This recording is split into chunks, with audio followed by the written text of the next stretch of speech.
जय श्री हरि विष्णु मित्रों। जैसा कि आप सभी जानते हैं कि इस चराचर जगत में ईश्वर ने अनेक प्रकार की योनियां बनाई हैं। उन्हीं योनियों में जीव जंतु भी शामिल हैं और अनेक प्रकार के कीड़े मकोड़े भी, जिनमें से कुछ बड़े जीव हैं और कुछ छोटे जीव हैं। और इनमें से कुछ ऐसे जीव हैं जिनको कुछ दुष्ट मनुष्य मार कर खा जाते हैं। मित्रों, कुछ मनुष्यों के मन में यह प्रश्न अवश्य उठ रहा होगा कि क्या भगवान ने जीवों को मारकर खाने के लिए बनाया है? क्या मांस खाना पुण्य है या पाप? आज की इस ज्ञानवर्धक वीडियो में हम आपको यही बताएंगे कि जीवों को मारकर खाने से पाप लगता है या नहीं।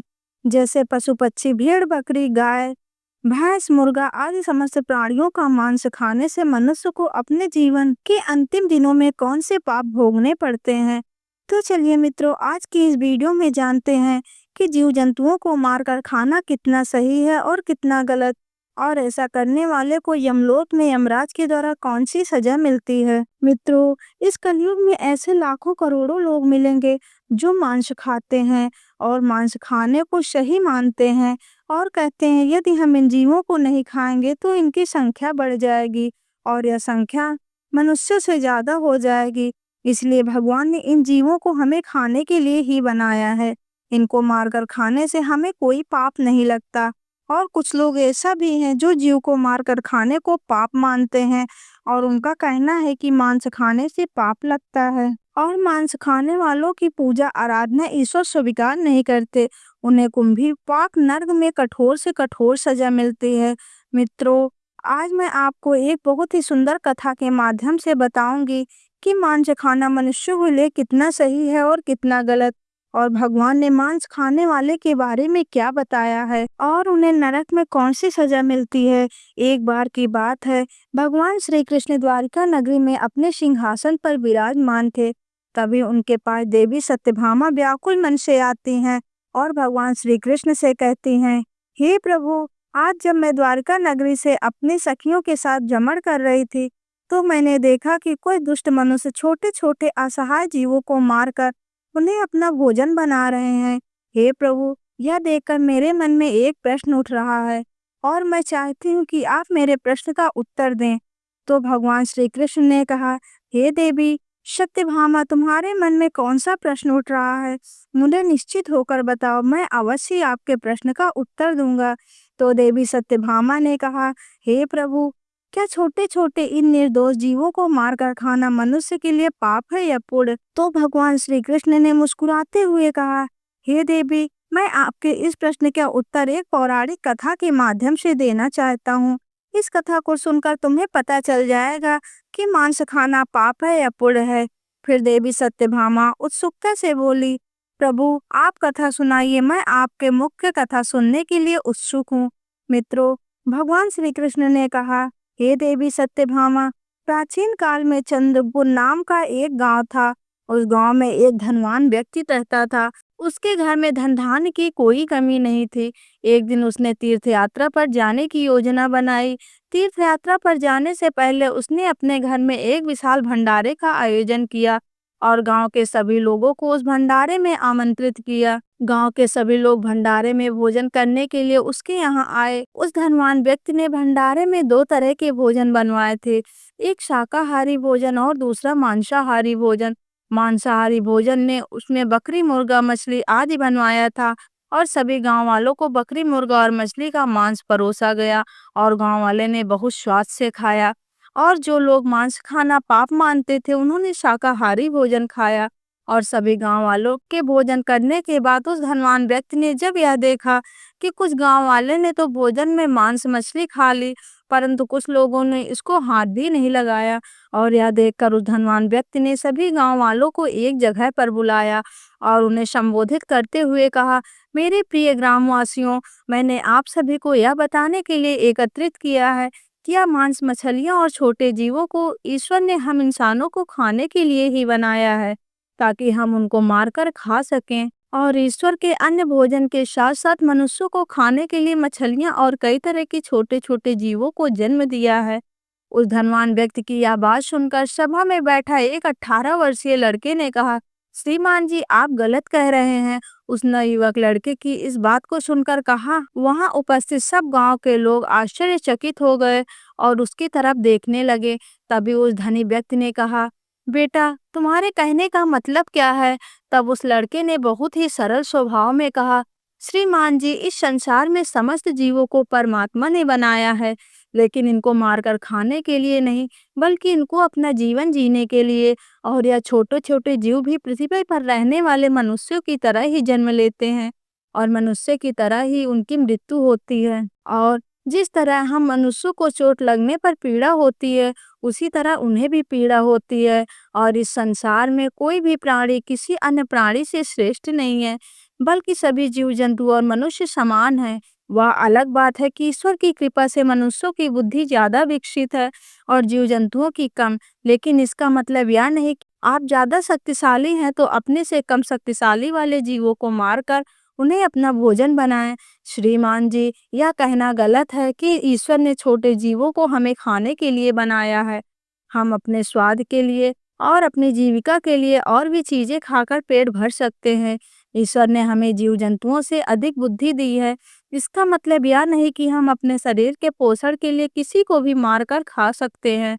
यदि कोई जीव जंतु आपसे कमजोर है तो इसका मतलब यह नहीं कि उन्हें मारकर खाओगे और भगवान ने उन्हें आपके खाने के लिए बना दिया। अगर आपको छोटे जीवों को मारकर खाने में अच्छा लगता है, ठीक उसी प्रकार शेर, चीता और बाघ जैसे बड़े जानवरों को हमारे शरीर का मांस बहुत स्वादिष्ट लगेगा और वे जब चाहे हमें पकड़कर अपना भोजन कर सकते हैं। तो इसका मतलब यह कदापि नहीं है कि ईश्वर ने हमें शेर, चीता और बाघ के भोजन के लिए बनाया है। यदि आप ऐसा मानते हैं कि मुर्गा, मछली, भेड़, बकरी को भगवान ने हमारे भोजन के लिए बनाया है, तो फिर शेर, चीता, बाघ से अपनी रक्षा क्यों करते हो? भगवान ने आपको भी तो उनके भोजन के लिए ही बनाया है। तो आप शेर, चीता और बाघ जैसे जानवरों से खुद को क्यों बचाते हो? आगे वह लड़का उस धनवान व्यक्ति से कहता है, हे श्रीमान, जिस प्रकार आपको अपना शरीर प्यारा है, आपको अपनी जान प्यारी है, उसी तरह सभी प्राणियों को अपनी जान प्यारी है और अपना शरीर प्यारा है। चाहे वह छोटा जीव हो या बड़ा, मनुष्य अपने आप को सभी जीवों से श्रेष्ठ समझता है, परंतु वास्तव में यह मनुष्य कभी कभी मूर्खों वाला काम करता है। यह दुष्ट मनुष्य अपने से छोटे जीवों को मारकर खाते हैं। मित्रों, इस तरह उस नवयुवक लड़के की बात सुनकर उस धनवान व्यक्ति का मुंह बंद हो गया और वह सभा के सामने बहुत लज्जित हुआ। और गांव के सभी लोग उस लड़के की बातों से सहमत हो गए। और फिर भगवान श्री कृष्ण ने देवी सत्यभामा से कहा, देवी, मैं तुम्हें भगवान शिव जी की एक और उपदेश सुनाता हूँ। इस उपदेश को स्वयं भगवान शिव जी ने माता पार्वती को सुनाया था।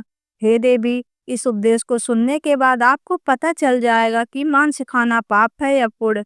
तो देवी सत्यभामा ने कहा, सुनाइए प्रभु, इस कथा को पूरा मन लगाकर सुनना, नहीं तो कथा आपकी समझ में नहीं आएगी, क्योंकि आधी अधूरी कथा सुनने वाले लोग ही मांस, मछली और छोटे जीवों को मारकर खाते हैं। जो कथा को पूरी सुनता है वह जीवन में ऐसा पाप कभी नहीं करता और उसके घर में माता लक्ष्मी का वास करती हैं। मित्रों, कथा सुनाते हुए भगवान श्री कृष्ण कहते हैं, हे देवी, एक बार की बात है, एक सन्यासी महात्मा जंगल में तपस्या कर रहे थे। तभी उसके पास एक छोटा सा मृग तेजी से भागता हुआ आया और उनके पीछे छुप गया। वह हिरण बहुत भयभीत था। उस भयभीत हिरण को देखकर सन्यासी महात्मा जी तपस्या भंग हो गई और उन्होंने गुस्से में उस हिरण से पूछा, हे मृग, तुम इतने डरे क्यों हो? तुम्हें क्या परेशानी है और किसके डर से तुम मेरे पीछे छुपे हुए हो? मित्रों, वह सन्यासी महात्मा उस हिरण से यह पूछ ही रहे थे कि तभी वहां पर एक व्याध आ पहुंचा जिसके हाथ में धनुष और बाण था। वह व्याध सन्यासी महात्मा से कहने लगा, हे सन्यासी, इस हिरण को मुझे दे दो। मैंने इस हिरण को अपना शिकार बनाने के लिए इसका पीछा काफी दूर से किया है, इसीलिए इस हिरण पर मेरा अधिकार है और यह मेरा शिकार है। मैं इसे मारकर अपना भोजन बनाऊंगा। व्याध की यह बात सुनकर सन्यासी महात्मा उस पर हंसने लगे और बोले, अरे मूर्ख, तुझे इतना भी नहीं पता कि संसार में किसी भी जीव पर किसी का अधिकार नहीं होता। हर प्राणी का केवल उसका ही अधिकार होता है। फिर शिकारी कहता है, नहीं, इस हिरण पर मेरा अधिकार है और मैं इसका शिकार करके इसको मारकर खाऊंगा।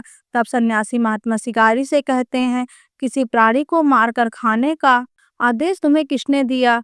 और इसको मारने का अधिकार तो उसको भी नहीं है जिसने इसे जन्म दिया है, और किसी भी जीव को मारना पाप है। क्या तुम इस बात को नहीं मानते? तो शिकारी कहता है, हे सन्यासी, किसी जीव के मांस का भोजन करना पाप नहीं, और जीवों को मारकर मैं उन्हें इस जीवन से मुक्त करता हूँ। फिर ऐसा करना पाप कैसे हो सकता है? या तो उनके लिए सौभाग्य की बात है, और वैसे ही यदि मैं नहीं खाऊंगा तो कोई ना कोई तो इसे मारकर खाएगा ही। और अगर जीवों को मारना पाप है तो राजा महाराजा इनका शिकार क्यों करते हैं? क्या उन्हें मारते समय पाप नहीं लगता? ब्याज की आवाज सुनकर वह सन्यासी महात्मा समझ गए कि इसकी बुद्धि शिकार करते करते और मांस खाते खाते मंद पड़ गई है, और इसे पाप और पुण्य का ज्ञान नहीं है। तब वह सन्यासी महात्मा उस शिकारी को एक कहानी सुनाते हुए कहते हैं, हे वत्स, इस कहानी को ध्यान से सुनना कि लोग जीवों का शिकार क्यों करते हैं और मांस क्यों खाते हैं, और इसे खाने से हमें कौन सा पाप भुगतना पड़ता है। तब कहानी सुनाते हुए सन्यासी महात्मा कहते हैं, हे ब्याज, एक बार देश में भयंकर अकाल पड़ गया था। लोगों की फसलें पूरी तरह नष्ट हो गई थी। वहां के लोग भोजन की तलाश में इधर उधर भटकने लगे और लोग भूख से मरने लगे। अपनी प्रजा की यह दशा देखकर वहां के राजा को इस बात की बहुत चिंता हुई कि लोग भूख से मर रहे हैं और वह उनके लिए कुछ भी नहीं कर पा रहा है। तभी उस राजा ने एक सभा बुलाई और अपने मंत्री से पूछा कि लोगों को इस भोजन के अकाल से और भूखमरी से कैसे बचाया जाए। राजा की बात सुनकर सभा में उपस्थित महामंत्री सोच में पड़ गए कि इसका उपाय क्या है। तब उस सभा में एक मांस खाने वाला व्यक्ति बैठा था। उसने सोचा कि मांस को भोजन में शामिल करने का क्या अच्छा मौका है। यदि राजा की अनुमति मिल जाए तो हम खुलेआम जीवों को मारकर अपना भोजन बना सकेंगे और मनमानी करेंगे, कोई रोक टोक भी नहीं होगी। उसने राजा को सुझाव देते हुए कहा, महाराज, इस भूखमरी से बचने का एक विकल्प है। क्यों न हम जीवों को मारकर उनका मांस खाएं। इससे भूखमरी का संकट भी दूर हो जाएगा और भोजन का अकाल भी खत्म हो जाएगा। इससे धन भी खर्च नहीं होगा और हमारा पेट भी भर जाएगा। सभा में बैठे सभी लोगों को यह बात सही लगी और सबने बोला, महाराज, भूखमरी से बचने का यही एकमात्र विकल्प है। लेकिन राजा के महामंत्री को उस व्यक्ति की यह बात बिल्कुल सही नहीं लगी और वह सभा में चुपचाप बैठा था। तब राजा ने पूछा, महामंत्री जी, आप चुप क्यों बैठे हो? तब महामंत्री ने कहा, महाराज, जीवों को मारकर खाना सही नहीं और मैं अपनी राय आपको कल दूंगा। और रातों होते ही महामंत्री जी उस व्यक्ति के घर गए जिसने मांस खाने की बात कही थी, और मंत्री ने उस व्यक्ति से कहा, भाई, आज शाम को अचानक से महाराज जी की तबीयत बहुत खराब हो गई और वैद्य ने कहा है कि यदि राजा को किसी मोटे ताजे और हष्ट-पुष्ट इंसान का थोड़ा सा मांस खाने को मिल जाए तो वे पूरी तरह से ठीक हो जाएंगे। और तुम मुझे हष्ट-पुष्ट और मोटे ताजे दिख रहे हो, इसीलिए मैं आपका मांस लेने आया हूँ और मुझे विश्वास है कि आप राजा को बचाने के लिए हमें अपना मांस जरूर दोगे। यदि तुम हमें अपना शरीर से थोड़ा सा मांस दे दोगे तो महाराजा ठीक हो जाएंगे। इसके बदले में महाराजा तुम्हें बहुत सारा धन देने के लिए तैयार हैं। महामंत्री की यह बात सुनकर वह आदमी बहुत डर गया और वह भागता हुआ अपने घर के अंदर गया और अपने घर में बहुत सी स्वर्ण मुद्राएं लाकर महामंत्री को दे दिया और कहा, महामंत्री जी, आप मेरे शरीर के मांस के बदले यह स्वर्ण मुद्राएं ले लीजिए और इन स्वर्ण मुद्राओं से किसी और का मांस खरीद लीजिए। फिर महामंत्री बोले, नहीं भाई, राजा ने आपका ही मांस लाने को कहा है क्योंकि आप बहुत हष्ट पुष्ट हैं और थोड़ा सा मांस देने से आपका कुछ नहीं बिगड़ेगा और राजा की जान भी बच जाएगी। और इसके बदले महाराजा तुम्हें राजकीय सलाहकार के पद पर नियुक्त कर देंगे। यह सुनकर वह व्यक्ति महामंत्री के पैर पकड़कर बोला, मंत्री जी, मुझे माफ कर दो, मैं अपने शरीर का मांस नहीं दे सकता। इतना कहकर वह वहां से भागने लगा। मंत्री ने कहा, तुमको यहाँ से भागने की कोई जरूरत नहीं है। यदि तुमको अपना मांस नहीं देना तो मत दो, मैं तुम्हारी यह स्वर्ण द्वार लेकर जा रहा हूँ। इतना कहकर महामंत्री वहां से चले गए और इसी प्रकार एक एक करके महामंत्री नगर के सभी घरों में गए और सबसे इसी तरह अपने शरीर से मांस थोड़ा देने को कहा। लेकिन सबने मांस के बदले अपने अपने घर से लाकर स्वर्ण मुद्राएं दी। किसी ने 1 लाख तो किसी ने 2 लाख मुद्राएं दी, लेकिन अपने शरीर का मांस किसी ने भी नहीं दिया। महामंत्री उस मुद्राओं को लेकर अपने घर चले गए और अगले दिन सुबह सारे लोग राजा को देखने उनके महल पहुंचे और महामंत्री ने उन मुद्राओं को लेकर राजा के दरबार में पहुंच गए और मुद्राओं को राजा के सामने रख दिया। इतना सारा धन देखकर राजा बोले कि आप इतना सारा धन कहाँ से ले आए हैं? तब महामंत्री ने राजा को मांस वाली पूरी बात बताई और कहा, महाराज, मैं इन लोगों के घर गया था और मैंने इनसे झूठ बोलते हुए कहा कि महाराज की तबीयत बहुत खराब है और उन्हें थोड़े से मांस की जरूरत है, और इस तरह करके सबके घर गया और यही बात कही तो सबने मांस देने के लिए मना कर दिया और सबने इसके बदले में यह धन और स्वर्ण मुद्राएं दी है। फिर महामंत्री ने कहा, महाराज, अब आप ही इस बात का निर्णय लीजिए कि इन लोगों ने अपने शरीर का मांस देने से मना कर दिया और बदले में इतना धन दिया, और यही लोग कल सभा में बोल रहे थे कि हम जीवों को मारकर उनका मांस खाकर भूखमरी से बच सकते हैं। आगे वह मंत्री कहता है, हे महाराज, जब इन मनुष्यों को अपने शरीर से थोड़ा सा मांस देने में इतनी तकलीफ होती है तो सोचिए उन जीवों पर क्या बीती होगी जिन्हें यह निर्दयी होकर मार देते हैं। महामंत्री की यह बात सुनकर राजा को यह बात समझ आ गई थी कि हमें जीवों को मारकर नहीं खाना चाहिए।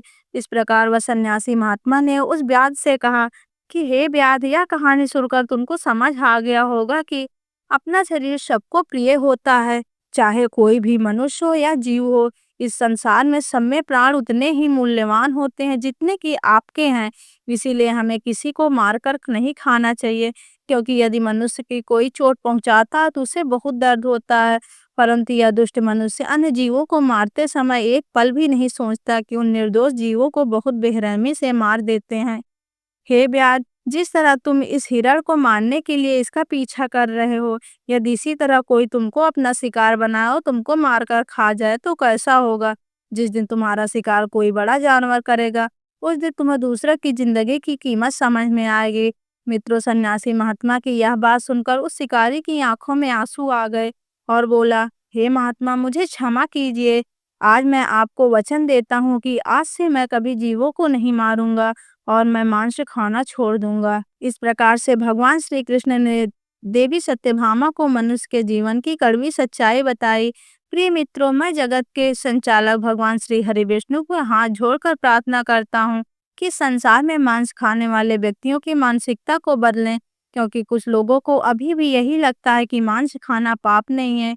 वे यह सोचते हैं कि जो खरीद कर खाता है इसीलिए मुझे पाप नहीं लगेगा, पर ऐसा नहीं है। पाप सबको लगता है, चाहे आप खरीद कर खाएं या आप जीवों को मार कर खाएं। इसीलिए हमें मांस नहीं खाना चाहिए, क्योंकि मांस खाने वाले व्यक्ति की प्रार्थना ईश्वर स्वीकार नहीं करते। मित्रों, गरुड़ पुराण के अनुसार जो भी मनुष्य जीवों की हत्या करता है उन्हें नरक लोक में कठोर से कठोर सजा दी जाती है। आशा करते हैं आपको यह कहानी पसंद आई होगी। ऐसे ही नई नई और अनोखी कहानियों के लिए मेरे साथ जुड़े रहने के लिए मेरे चैनल को सब्सक्राइब कर लें, वीडियो को लाइक कर दें और कमेंट बॉक्स में जय श्री कृष्ण जरूर लिखें। धन्यवाद।